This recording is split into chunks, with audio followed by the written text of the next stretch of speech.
Meus irmãos, esse mês de outubro, que nós estamos iniciando hoje, é comemorado pelos cristãos protestantes 506 anos da Reforma Protestante.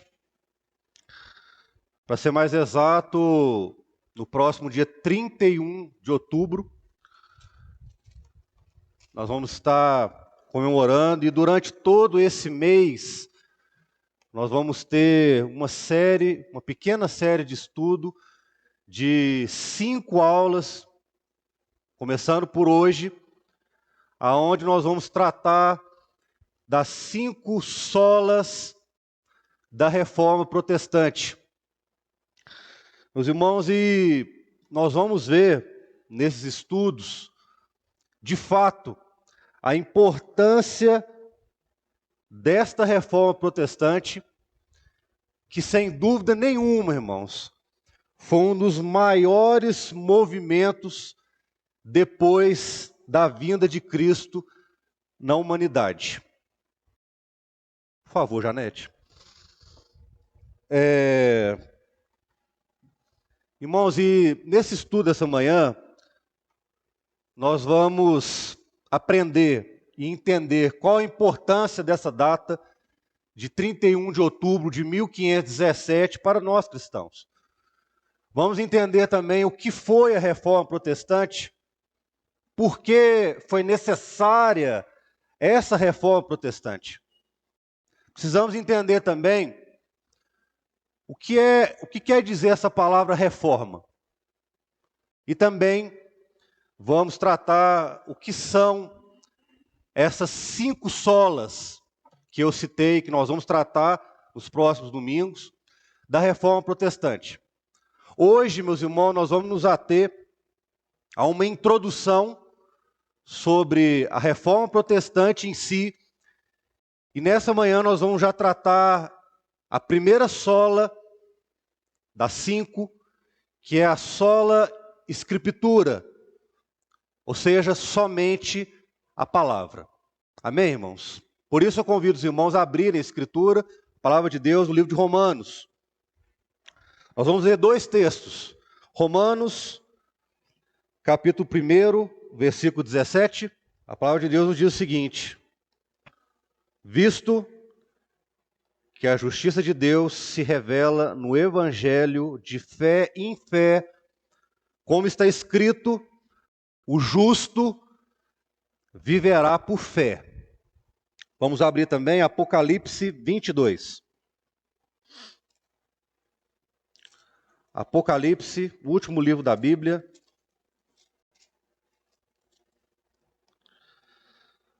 Capítulo 22, versículo 18.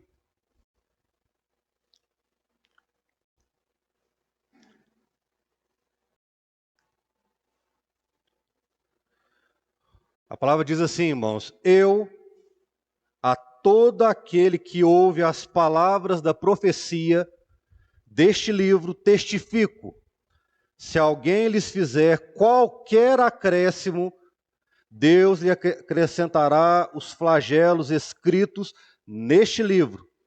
E se alguém tirar qualquer coisa das palavras do livro desta profecia, Deus tirará a sua parte da árvore da vida, da cidade santa e das coisas que se acham escritas neste livro.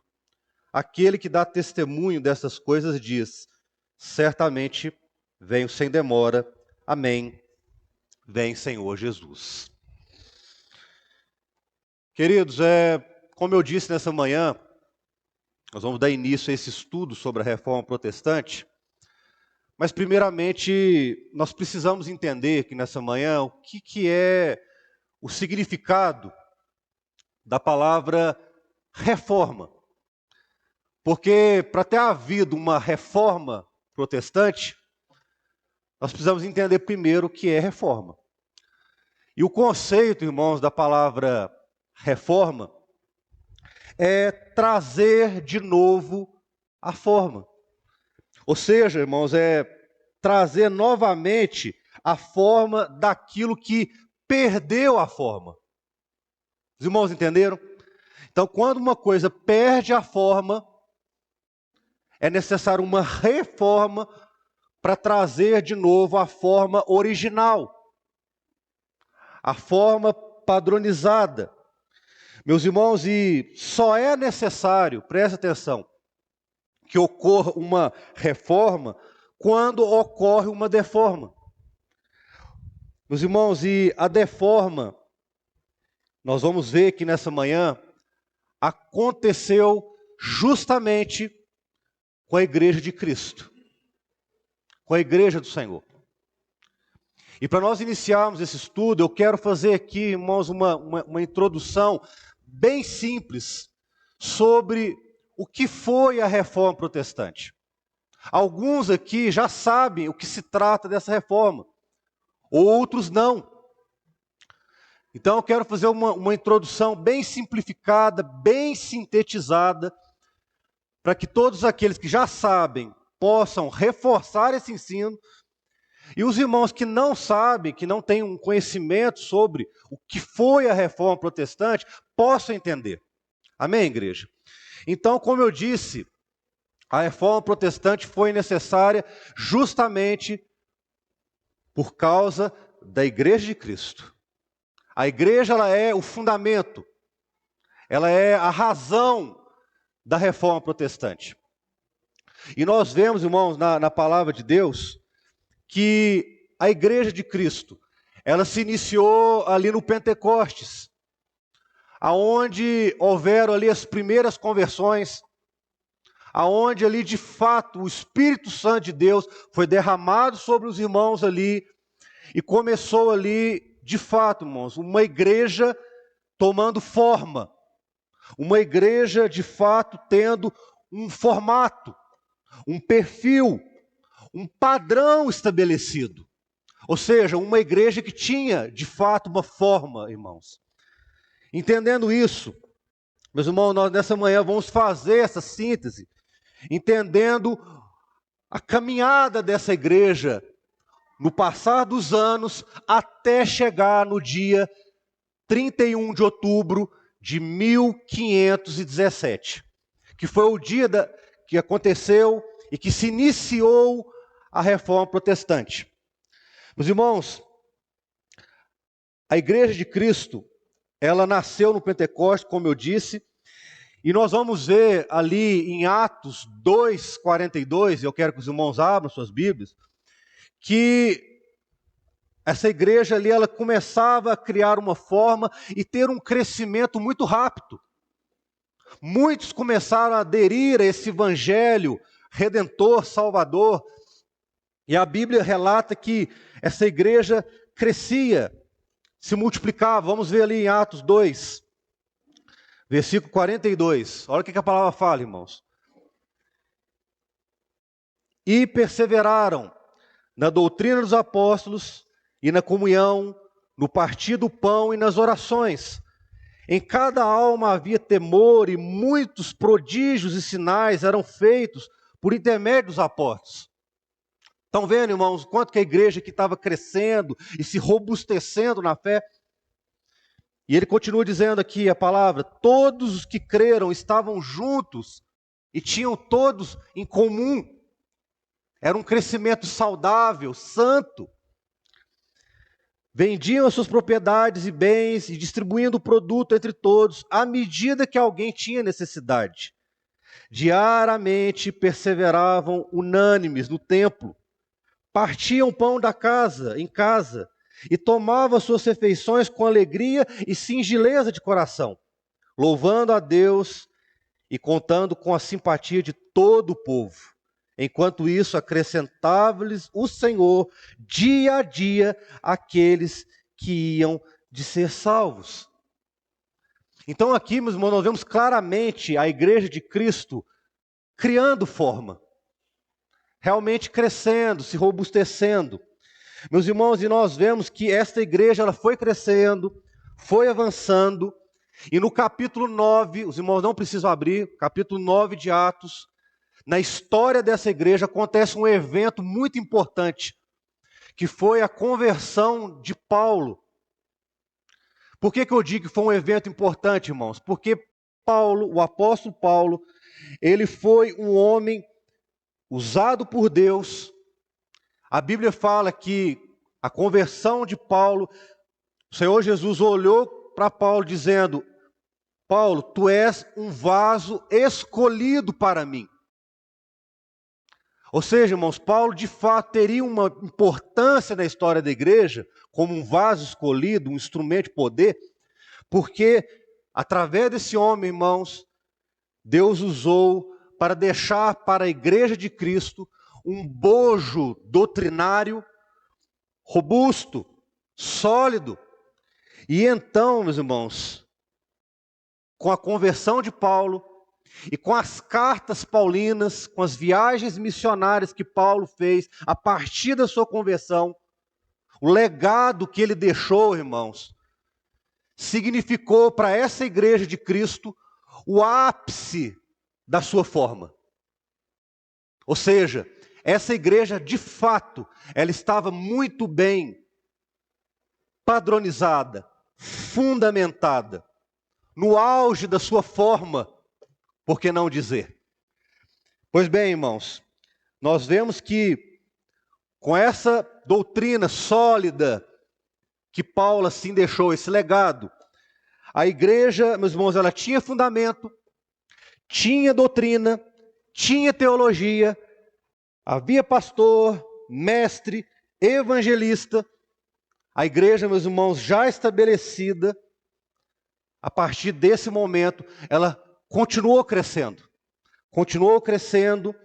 mas a partir disso, irmãos, de todo esse movimento, a igreja começou a sofrer duras perseguições, batalhas, famílias dizimadas, mortes. A igreja de Cristo, de fato, ela estava tendo que provar a sua fé, provar aquilo que estava acontecendo com a igreja, esse crescimento tão glorioso, tão majestoso. A partir desse momento estava começando ali a igreja a ser provada, a fé sendo realmente provada. E nós vemos, meus irmãos, que essas provações, essas lutas, essas perseguições, elas caminharam até o século III. Até o século III. E principalmente, irmãos, prestem atenção, nesse primeiro século foi o período de maior perseguição da igreja, o século III. Aonde, meus irmãos, houveram perdas significativas. O apóstolo Paulo morreu, os demais discípulos partiram, só que um legado foi deixado. A palavra de Deus, a inerrância, a suficiência da Escritura, para que aquele povo ali pudesse caminhar com as próprias pernas, que mesmo com a ausência de Paulo e dos demais discípulos, essa igreja pudesse continuar crescendo, se robustecendo na fé.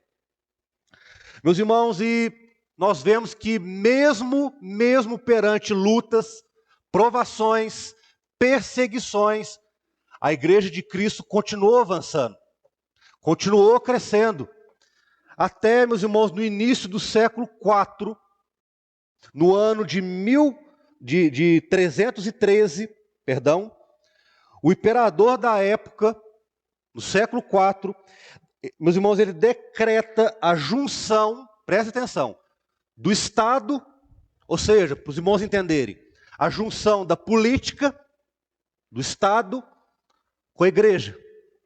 Aí, nesse momento aqui, meus irmãos, no ano 313, esse fato, meus irmãos, a igreja começa a sofrer a deforma. Por isso que no começo do estudo eu quis ensinar aos irmãos sobre o que é o conceito da palavra reforma e o que é a deforma. Porque, meus irmãos, uma igreja que tinha forma, uma igreja que estava padronizada, nesse momento aqui, quando o Estado, a política, há uma junção dos dois, a igreja começa a sofrer uma deforma. Ela começa a perder a forma, começa a perder o padrão dela. As doutrinas sólidas que havia já começam a perder o sentido. Os irmãos já começam a se desvirtuar daquilo que era o propósito inicial ali no primeiro século. Neste século IV aqui, irmãos, nós vemos o declínio da igreja. O declínio da igreja. Pois bem, nesse período aqui, meus irmãos, no século IV, começou a iniciar e a introduzir na igreja o paganismo, um catolicismo romano, irmãos, preste atenção, com doutrinas heréticas, e muitos aqui, às vezes vão se lembrar, ou às vezes têm conhecimento, porque até nos dias de hoje, existem doutrinas heréticas tais, que têm sido propagadas. Doutrinas essas, irmãos, como purgatório, veneração de imagens, Maria como mediadora entre os homens e Deus, oração pelos mortos, veneração dos anjos e santos mortos e etc. Eu não vou aqui elencar mais, porque quando nós formos entrar para falar sobre a primeira sola, que é sola escritura, nós vamos ter mais exemplos lá dessa deturbação realmente da verdadeira doutrina, do verdadeiro evangelho. Meus irmãos, e essa deforma, preste atenção, essa deforma da igreja, ela continuou, ela se iniciou no século IV, e ela foi caminhando, irmãos, por 1200 anos. Meu Deus, hein? Quanto tempo, né, irmãos, de batalhas, que a igreja ela foi duramente atacada. 1200 anos.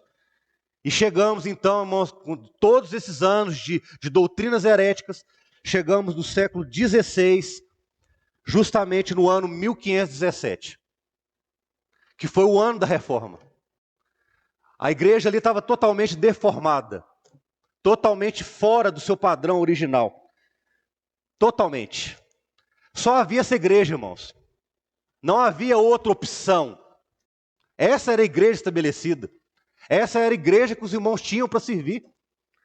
Só que no ano 1517, irmãos, Deus, pela sua misericórdia, moveu o coração de um monge, de um padre, um homem ali que estava envolvido ali com a igreja, um homem desejoso, um paroco alemão chamado Martim Lutero.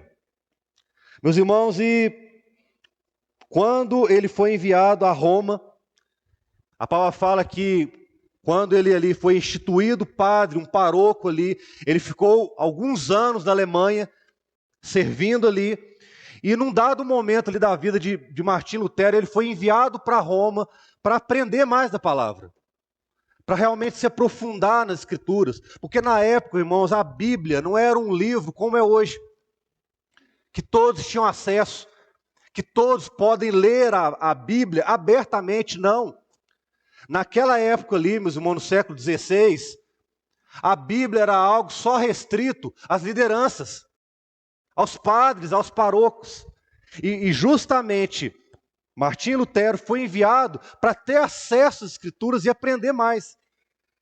Meus irmãos, e quando Martim Lutero tem acesso à Bíblia, quando ele ali, meus irmãos, tem um encontro com essa Escritura sagrada, meus irmãos, ele se depara com a obra-prima das Escrituras, a carta magna do apóstolo Paulo, que é a carta aos Romanos.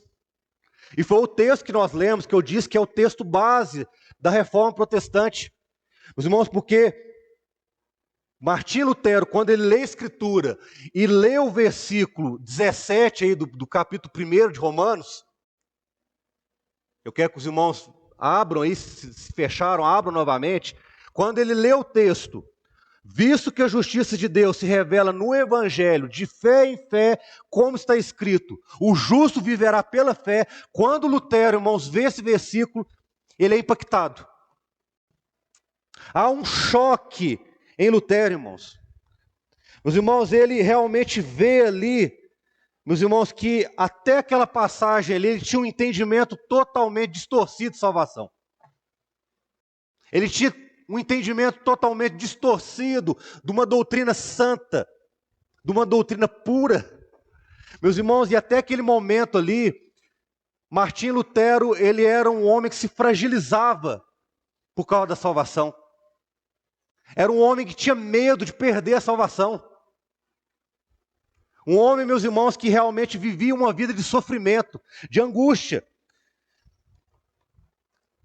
E naquela época ali em especial, irmãos, havia ali uma doutrina herética que a igreja vivia e que Martim Lutero vivia, e até aquele instante ele estava crendo, que é uma das maiores heresias de todos os tempos, que era a indulgência papal.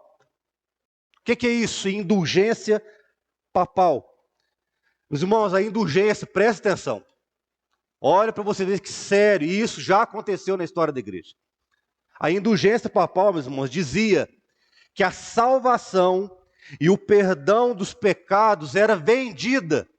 Ou seja, meus irmãos, você com seu dinheiro, com a sua força, você poderia comprar a salvação e o perdão dos seus pecados. Ou seja, a salvação é algo pago. É algo pago. Meus irmãos, e quando Lutero teve essa passagem, acesso a essa passagem de Romanos 1,17, ele entendeu. Não, a salvação ela não é por obras. A salvação não é pagada, não. Isso está errado. Indulgência papal é uma heresia. E ele entendeu, meus irmãos, que a salvação ela é por fé e não por obras. E mais, que a salvação não é mediante a venda de um documento que me leva para o céu, que era a indulgência. Nem era por penitências, dogmas, mas nesse instante, irmãos, nesse instante, Lutero, meus irmãos, entendeu que ele teve um encontro verdadeiro com Deus. Através do quê? Da palavra. A palavra, meus irmãos, é que propicia o homem ter um encontro genuíno com Cristo Jesus. E nesse instante que Martim Lutero entendeu que naquele instante, que todos os anos de vida que ele viveu, ele não tinha tido um encontro com Deus. Mas aqui ele teve. Meus irmãos, e nesse momento que ele percebe claramente que ele percebe que a igreja de Cristo, ela tinha sofrido uma deforma, que ela estava toda deformada, destruída, e que havia uma reforma a ser feita. Por isso, irmãos, que no dia 31 de outubro de 1517, deu-se início à reforma da igreja, que foi a reforma protestante. Essa reforma, meus irmãos, gloriosa, que Lutero, movido por Deus, irmãos, foi até ao castelo de Wittenberg e prega ali na porta da igreja ali. E só para os irmãos entenderem, quando era feito isso na época, de pregar ali na porta da catedral ali algo, é para que realmente todos tivessem noção. Todos soubessem daquilo. Não foi à toa que Lutero pregou ali as 95 teses, que eram, nada mais 95 teses refutando todas as heresias do catolicismo romano na época. Ali, meus irmãos, nessas 95 teses, Lutero deixou claro ali tudo contra as heresias, as deformas que a igreja católica na época vivia. E a palavra fala, irmãos, a história da igreja diz que todos ficaram sabendo, a Europa inteira ficou sabendo, e isso impactou ali as pessoas na época. Muitos começaram a abrir os olhos, e a reforma de uma igreja que estava deformada iniciou. Começou-se ali a reforma. E por que eu digo, irmãos, iniciou-se a reforma? Porque a reforma não parou ali naquele momento de 31 de outubro de 1517. Mas ela tem vindo até os dias de hoje. A reforma protestante, ela tem acontecido dia após dia, irmãos. Porque a reforma, ela tem que ser feita nos dias de hoje também. Ou não, irmãos? Não há doutrinas heréticas hoje, sim ou não, igreja? Hã? Não há seitas religiosas que têm destruído as pessoas, sim ou não, igreja? Isso tem ocorrido. Ou seja, uma reforma, um reformado sempre reformando. E houveram, meus irmãos, na história, por isso que eu digo que a reforma protestante é algo constante, porque houveram vários expoentes da reforma protestante ao longo dos tempos. Vou citar alguns aqui: Zwinglio, Calvino, entre outros, tantos reformadores, os puritanos lá na Inglaterra. Ou seja, irmãos, a reforma protestante, e aí respondendo a primeira pergunta, ela é importante para um cristão, porque ela representa para nós, meus irmãos, um olhar mais singelo, um olhar mais direto, justamente para a Escritura Sagrada. É onde o cristão, meus irmãos, ele retorna para a Escritura. Por isso que eu usei o termo aqui, um reformado sempre está reformando. Meus irmãos, porque diariamente, um verdadeiro cristão, ele tem que retornar para as Escrituras. Para a fidelidade que há na palavra. Nós não podemos ficar, irmãos, como crentes que ouvem uma coisa e logo acreditam. Não, de forma alguma. Mas nós temos que ser crentes, meus irmãos, bereanos. Crentes que deem valor à Escritura Sagrada. Crentes, meus irmãos, que realmente, quando o pregador aqui está pregando, quando os pastores estão pregando, os obreiros às vezes trazem uma palavra aqui, você vai na Bíblia, é isso mesmo? É isso que a palavra está pregando? Não confie em um slide, meus irmãos, nem nesse aqui. Olha a palavra. Os irmãos têm à disposição o livro dos livros, a Escritura Santa da palavra de Deus, para guiar a nossa vida, para nos sustentar. Meus irmãos, e por que não fazer uso dela?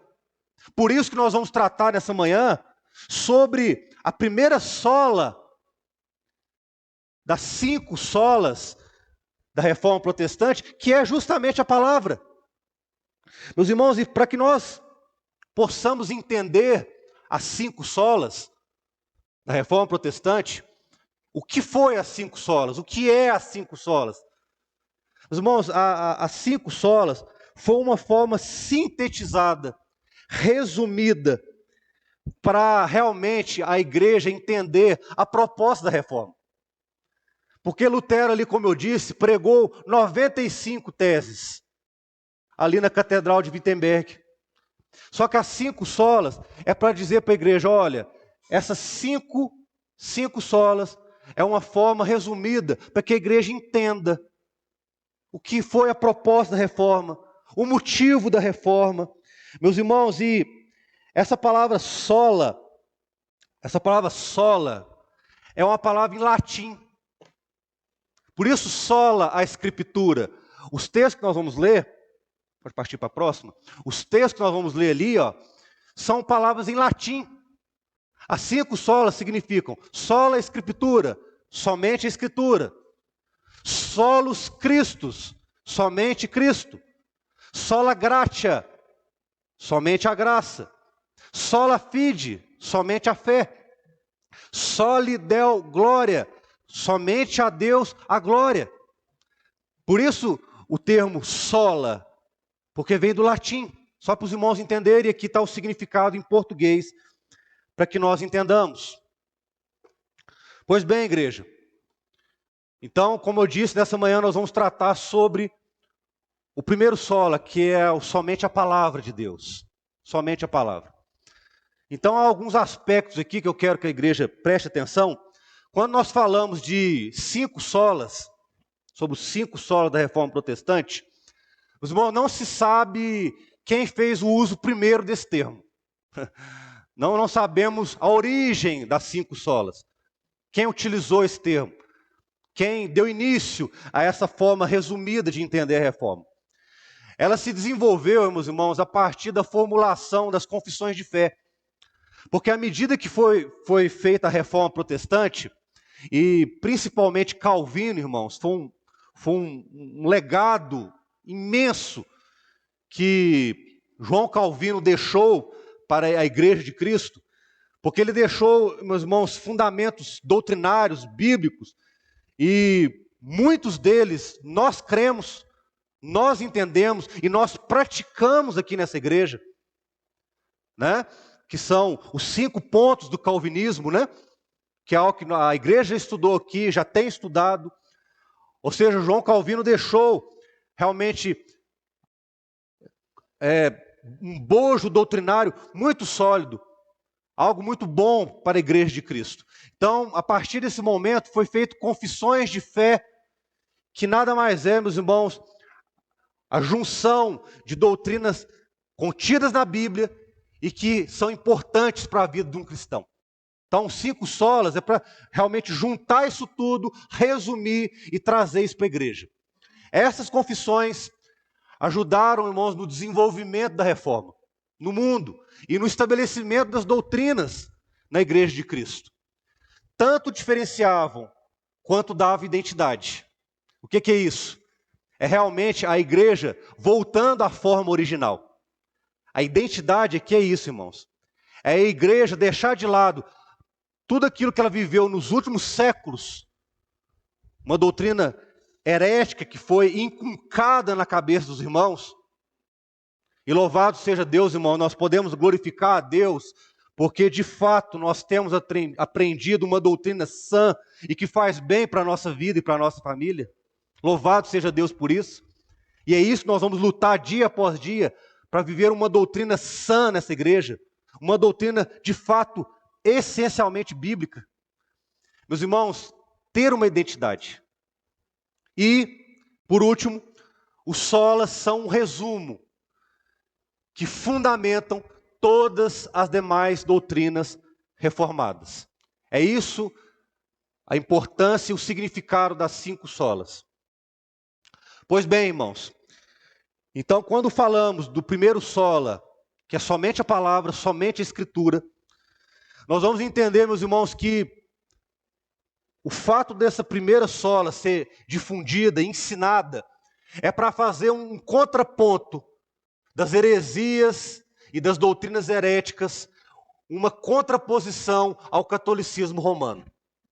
E nos dias de hoje, por que não dizer hoje, nos dias de hoje, contra ao neopentecostalismo, a um pentecostalismo falido, porque existe um pentecostalismo, às vezes, que crê na Escritura, que segue a palavra, mas temos visto aí um pentecostalismo frajuto, por que não dizer, que engana as pessoas. Nem tudo é correto, irmãos, e hoje temos que estar atentos também, não é diferente.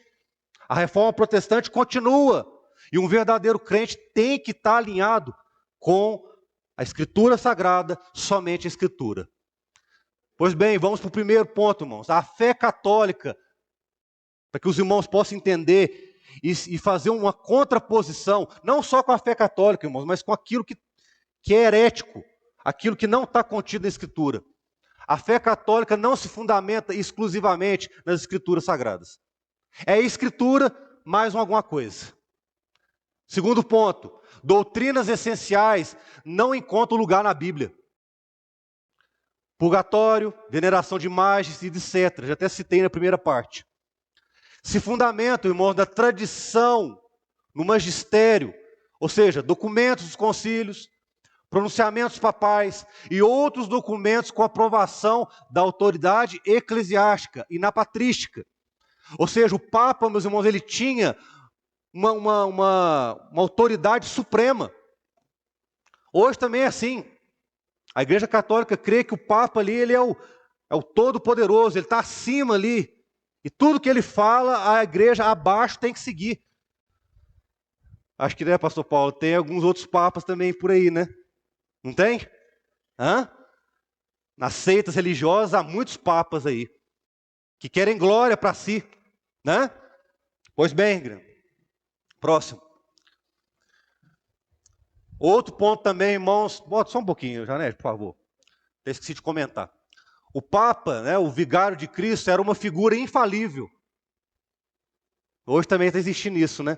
Uma figura infalível, né? Uma figura que não pode ser questionado, não pode perguntar nada para ele. Hoje até é usado um termo, né? Não toqueis nos vossos ungidos. Usa um termo da Bíblia hereticamente, né? Para dar glória para quem? Para o homem, não para Cristo. Próximo. Outro exemplo aqui, irmãos, e outro ponto que eu quero falar em relação à contraposição ao catolicismo romano, que ocorreu em 1229, o Concílio de Toulouse, que proibiu o uso da Bíblia na língua vernacular para os leigos. Foi o que eu disse da primeira parte também, irmãos. A igreja, para pessoas leigas, para a multidão, para o povo, era proibida. A Bíblia era só para a liderança. Nem todos podiam ter acesso à Bíblia. Outro ponto, o sínodo de Oxford, aconteceu em 1408, proibiu a leitura da Bíblia de Wycliffe, que ele traduziu ali a Bíblia para a língua local na época, e foi proibido que as pessoas lessem ali essa tradução e tivessem acesso à Escritura Sagrada. Quero só abrir um pequeno parênteses aqui. Irmãos, hoje a gente vê muitas pessoas que às vezes faltam amor à palavra de Deus. A gente tem hoje um acesso vasto à literatura saudável, a conteúdo saudável na internet. Nós, pastores aqui, incentivamos a igreja a realmente ver conteúdos saudáveis, né? Ninguém aqui é proibido de entrar na internet ou comprar uma literatura boa para estar se aprofundando na Escritura Sagrada. Porque o princípio básico, meus irmãos, é a Escritura. É você aprender mais da palavra. Os livros bons autores, ministérios sérios, meus irmãos, espalhados por toda a face da terra. Há muitos ministérios sérios aqui no Brasil que ajudam você a entender a inerrância da palavra, irmão, a suficiência da palavra. Então, meus irmãos, nós temos que ter mais amor à palavra. E deixar, meus irmãos, de às vezes acessar conteúdos que não agregam, que faz você perder o amor pela palavra. Porque hoje, meus irmãos, na internet tem de tudo. Livros, tem aos montes hoje, vários autores. E se os irmãos quiserem sugestões de livros, conteúdos, os irmãos podem procurar os pastores aqui. Nós estamos estudando, estamos nos aprofundando. Tem inúmeros conteúdos, irmãos, para a igreja se aprofundar na Escritura. Ou seja, irmão, procure realmente robusteça a sua fé na Escritura Sagrada, somente na Escritura. Por isso que o Sola fala, somente a palavra, somente a Escritura. Pois bem, vamos dar continuidade no estudo. 1545 a 1563 houve um concílio chamado o Concílio de Trento, que foi chamado o Concílio da Contra-Reforma. Olha para vocês verem, irmãos, mesmo dentro da Reforma Protestante, houveram pessoas, e há até hoje, que lutam para andar contra a reforma. Ou seja, irmãos, a luta não para não, viu? Enquanto há igrejas sérias que têm pregado a palavra, há outras 1000 aí que têm pregado heresia para desviar você do caminho. É isso que está acontecendo, irmãos, isso não muda. Isso aconteceu lá na época, lá no Concílio de Trento, aonde essa contra-reforma, irmãos, preste atenção, ratificou as doutrinas católicas, ou seja, ratificou as doutrinas heréticas e a importância do magistério para a interpretação da Escritura, da Bíblia. Ou seja, irmão, para você entender a Bíblia, você não precisa só ler ela e entender o texto e o contexto dela. Você precisa de algo a mais. Você precisa do Papa. Você precisa do apóstolo. Você precisa ali do bispo. Você precisa de uma autoridade humana. Meus irmãos, é claro que o ministério na vida da igreja é importante? É claro que é. Nós aqui ensinamos os irmãos, nós aqui levamos os irmãos a realmente entender o texto, o contexto da Escritura e valorizar a palavra. Mas quem vai nutrir isso dia após dia, com interesse, com amor à palavra, é você, irmão. O ministério, ele vai até um certo ponto, né, pastor Whindersson? Nós vamos até um certo ponto.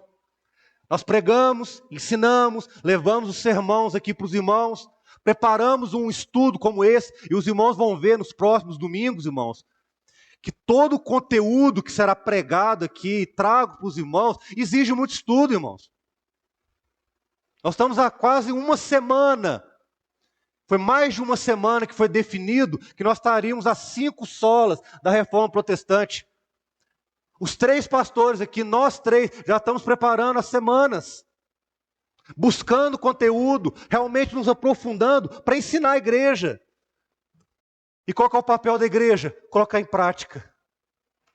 É anotar, é se interessar, é viver a palavra, irmão. Isso não depende dos pastores, não. São vocês, queridos. Voltem para a Escritura Sagrada, tenham amor à palavra, irmãos, porque ela é tudo para nós, e somente a palavra de Deus, ela é a única regra de fé e prática, e é ela que vai nos levar para a eternidade com Deus. É ela, irmãos, não há outra coisa. Por isso que temos que crer. Outro ponto, irmãos, dentro dessa contraposição ao catolicismo romano, é que no Concílio Vaticano II, em 1965, que a Igreja Católica voltou a permitir a leitura da Bíblia na língua vernacular pelos leigos. Permitiu, mas ela sendo detentora da interpretação.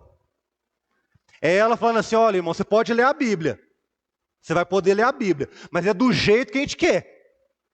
Não é do jeito que a Bíblia assim está dizendo. Sabe o que acontece hoje, irmãos? Hoje acontece isso também. Hoje pega-se um texto dentro da Bíblia. Hein? Presta atenção comigo aqui. Pega um texto dentro da Bíblia. O pregador, a seita religiosa, que se diz igreja cristã, mas não é, ela pega esse texto e faz um malabarismo com esse texto. Até um irmão aqui, não vou falar quem foi, falou comigo assim, pastor Lucas, teve uma vez que eu fui num culto e pregou um texto ali e eu entrei no carro com meu marido e falei assim, eu não entendi nada. E mais, o texto não estava falando aquilo não. O texto não estava falando aquilo. O texto é outro contexto, não tem nada a ver com aquilo que estava sendo pregado lá. E ficou aquele clima no carro, né? Meu Deus, e aí? A gente fica meio sem chão, irmãos, sem saber. Porque você vai falar, às vezes, com a autoridade ali, ele vai falar para você, não, irmã, é isso mesmo, você tem que obedecer.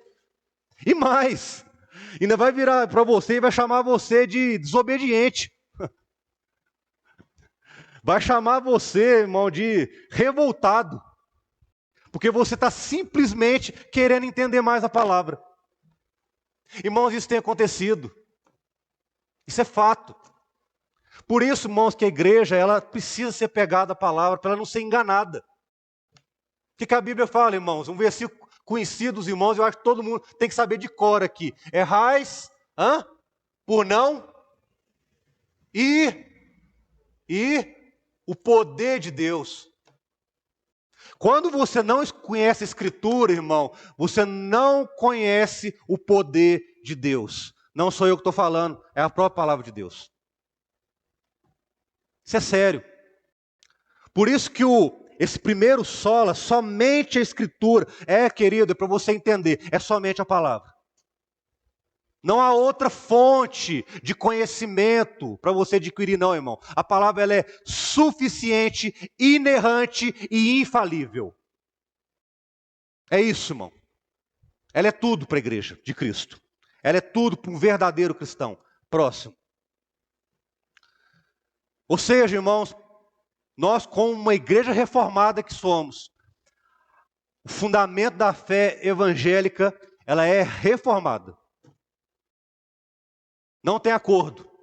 Um verdadeiro crente, irmão, um verdadeiro crente, ele sempre está reformando, sempre voltando para a Escritura, sempre entendendo mais a palavra, com mais sede da palavra, buscando mais a palavra. quando eu falo de fé reformada, que fé é essa? Que fé reformada é essa? É a fé evangélica, cristã, protestante. A maioria, irmãos, crê, né? Como nós estamos vendo ali, ó, dentro de uma mesma classificação, nós temos igrejas batistas, que têm a palavra como a sua única regra de ética e fé, assembleanos, adventistas, presbiterianos e até mesmo mormons, tradicionais, reformados, liberais, pentecostais e neopentecostais. Dentre, meus irmãos, essas igrejas aí, há que seitas aqui no meio aqui. Os irmãos já viram que o estudo aqui, né, que o pastor Paulo trouxe aqui algum tempo atrás, aqueles que não viram, vá lá no nosso canal do YouTube e assista, que ele fala aqui sobre igrejas pentecostais, neopentecostais e igrejas reformadas. Irmãos, eles usam a Bíblia. O princípio é a Bíblia. Porém, irmãos, a forma de entendê-la, aí que está o contexto da coisa. É aí que está o problema. E que aí o verdadeiro crente, o salvo em Cristo, ele busca sempre além. Ele não fica somente baseado num texto só. Ou num slide que é posto. Não. Ele vai para a Escritura. Ele tem interesse. Dúvidas. Ele busca. Eu vou abrir um parênteses aqui, irmãos. Eu vou até dizer para os irmãos, às vezes, quando eu termino uma pregação aqui, um sermão, e às vezes não tem dúvida nenhuma, eu fico assim preocupado. Fico preocupado mesmo. Porque, irmãos, é óbvio que qualquer pregação, qualquer sermão, por melhor que ele seja, por mais bem preparado que ele seja, sempre, queridos, se você estiver aqui interessado, envolvido com o sermão, com o estudo, meu querido, você vai querer saber mais. Você vai querer realmente entender mais. E às vezes a explicação que às vezes é dada aqui, meus irmãos, às vezes ela não é suficiente. Nós já trouxemos aqui vários estudos e vários sermões que nós vamos ter que trazer de novo, né, pastor Índice? Nós vamos ter que reforçar com a igreja. Porque é muito conteúdo, irmãos. Em uma hora é impossível de trazermos tudo para os irmãos. Impossível. Meus irmãos, o estudo da palavra de Deus, ele é interminável. Louvado seja Deus. Até Jesus voltar, irmão, nós vamos continuar estudando, vivendo a palavra e aprendendo a palavra. Sempre, irmãos, sempre. Cada culto, cada sermão, cada momento é aprofundando mais na Escritura Sagrada. E os irmãos estão vendo isso no pequeno grupo, não é isso, irmãos? Houve a pregação domingo passado sobre soberania. Chegou quinta-feira nos pequenos grupos, aprofundou-se mais. Os irmãos escutaram nos pequenos grupos coisas que os irmãos não escutaram na pregação domingo passado. Não é verdade, irmãos? Não aprendeu mais? Hein, queridos? Não aprofundou mais no tema? Irmãos, tudo gira em torno da palavra. Tudo gira em torno da palavra. Próximo. Meus irmãos, quando falamos somente a palavra, somente a Escritura, a Bíblia, ela é o único documento reconhecido como divinamente inspirado e autoritativo para os cristãos reformados. Foi o que eu disse, não há outra fonte. Por melhor que seja o livro, irmão, e por melhor que seja o pastor reformado, o ministério, o livro que ele escreveu, nada substitui a Escritura. Nada. No ano 70 depois de Cristo, o cânon do Antigo Testamento estava fechado. Isso aqui é só para título de informação para os irmãos. Todos os livros do Novo Testamento, acompanhem comigo, irmãos. Todos os livros do Novo Testamento eram conhecidos no começo do segundo século e eram lidos pela igreja. Ou seja, irmãos, mesmo naquele período de lutas, de deforma da igreja, os irmãos tinham a Bíblia. Porque a Bíblia foi proibida só um tempo adiante. Então os irmãos podiam ir ler a Escritura. Isso é fato, irmãos. No século IV, os 27 livros do Novo Testamento faziam parte do cânon.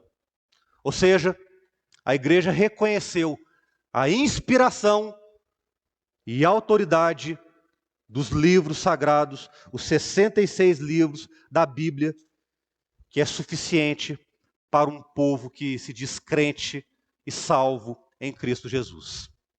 Próximo.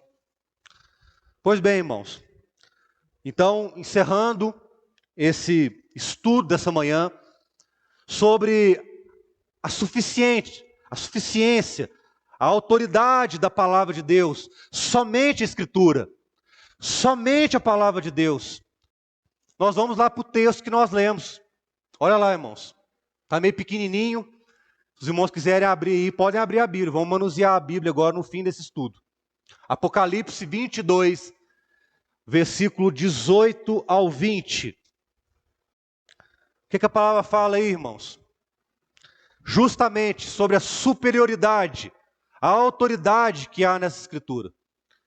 Ela foi escrita no fim da Bíblia. No fim do cânon, como eu disse, um cânon fechado. E olha aqui, meus irmãos, o que o autor aqui diz sobre a superioridade da palavra. Sobre realmente a suficiência que há nessa escritura sagrada. Pois bem, olha o que a palavra fala. O autor dizendo, e a todo aquele que ouve as palavras da profecia deste livro, ou seja, a palavra de Deus, testifico, se alguém lhes fizer qualquer acréscimo, Deus lhe acrescentará os flagelos escritos neste livro. Vou parar aqui um pouquinho. Irmãos, está tudo aqui escrito. O cânon está fechado, a Bíblia está fechada. Não há novidade, não há acréscimo, não há nada. Tudo que precisamos está aqui, irmãos. Tudo. A palavra de Deus aqui é clara. Nada deverá ser acrescentado. Olha o juízo aí. E o autor continua dizendo, e se alguém, acompanha comigo o texto aí, irmãos. Se alguém tirar qualquer coisa das palavras do livro dessa profecia, Deus tirará a sua parte da árvore da vida, da cidade santa e das coisas que se acham escritas nesse livro, que os irmãos estão com ele aberto aí, ó. Os irmãos estão vendo a importância da Escritura, somente a palavra, irmãos. Que a gente não deve se atentar para mais nada que não seja a palavra de Deus. Está aí, irmãos. Porque se nós pegarmos e por algum instante na nossa vida pensar que há outra autoridade a não ser a Bíblia Sagrada, nós estamos passíveis a esse juízo, irmãos. Isso é grave, isso é sério. Por isso, meus irmãos, esse primeiro sola da Reforma Protestante, dando ênfase à Escritura Sagrada, somente a Bíblia. Aí ele continua dizendo, aquele que dá testemunho dessas coisas diz, certamente venho sem demora. Amém. Vem, Senhor Jesus. Ele um dia voltará à igreja. Ele voltará. E ele vai buscar somente aqueles que têm amor à palavra. Que têm a palavra como sua única regra de ética e fé. Outra passagem também, nós vemos, 2 Timóteo 3, 16 e 17. Toda a Escritura é inspirada por Deus e é útil para ensino, para repreensão, para correção, para educação na justiça, a fim de que o servo de Deus seja perfeito e perfeitamente habilitado para toda boa obra. Esse nem precisa explicar, né, irmãos? É isso que a palavra faz conosco. Esse é o benefício de ter a palavra, somente a palavra na sua vida. 2 Pedro 1, versículo 20 e 21. Primeiramente, porém, saibam, igreja, é uma palavra para nós aqui nessa manhã, irmãos, para todos nós. Primeiramente, porém, saibam que nenhuma profecia da Escritura provém de interpretação pessoal. porque nunca, jamais, qualquer profecia foi dada por vontade humana. Entretanto, homens falaram da parte de Deus, movidos pelo Espírito Santo. Meus irmãos, a Bíblia tem aproximadamente 40 homens que Deus inspirou, ou seja, é Deus, aquilo que saiu da boca de Deus, inspirando aproximadamente 40 homens para escrever esse legado que é a palavra de Deus. É isso que Pedro está querendo dizer aqui. Próximo. Romanos 15, versículo 4. Pois tudo quanto outrora foi escrito para o nosso ensino, foi escrito a fim de que, pela paciência e pela consolação das Escrituras, ou seja, da palavra de Deus, tenhamos esperança. Louvado seja o nome do Senhor, irmãos. É a palavra de Deus que gera esperança em nós. Esperança de quê, irmãos? De um dia tudo isso passar e estarmos juntos com o nosso Salvador, ao lado dele, louvando e bendizendo a ele.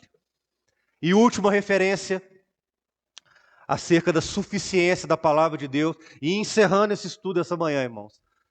Está lá em Romanos 16, versículos 25 a 27, e eu convido a igreja a estar de pé nessa hora, e nós vamos ler juntos esse versículo. Amém, igreja? Amém, igreja? Vamos ler juntos? Todos acharam aí? Porque lá está muito pequenininho, hein? Quero que todos abram. Romanos, capítulo 16, versículo 25 a 27. Todos comigo, vamos ler juntos. Para que cada um aqui saiba que somente a Escritura, somente a palavra de Deus, ela é a fonte, ela é a segurança de uma igreja que herdará a glória com Cristo. Todos juntos.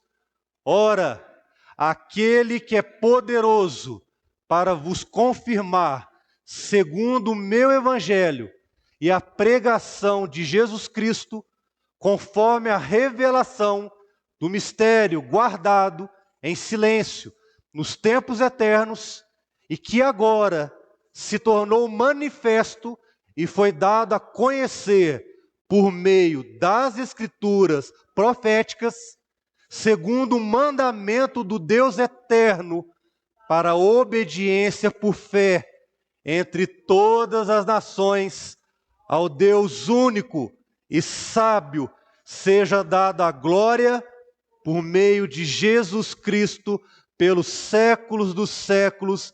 Amém. Aleluia.